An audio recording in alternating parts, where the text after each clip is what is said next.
Bonjour Richard. De quoi allons-nous parler? On va parler de l'autisme. Est-ce que c'est une maladie mentale? L'autisme chez l'enfant a été décrit pour la première fois en 1943 par Leo Kanner.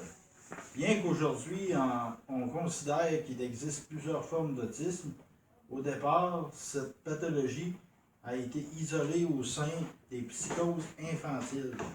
Actuellement, le manuel diagnostique et statistique des troubles mentaux fait référence à l'autisme comme étant un trouble envahissant du développement et non comme une maladie mentale. Ce trouble est caractérisé par des altérations graves du développement dans les trois domaines suivants. Communication verbale et non verbale. Communication verbale et non verbale, Interaction sociale et comportement. intérêts et activités qui sont restreints et stéréotypés, psychose infantile ou retard mental. La catégorie des troubles envahissants du développement, le TED, regroupe l'autisme, le syndrome de Rett, le trouble désintégratif de l'enfance, le syndrome d'Asperger et le TED non spécifié.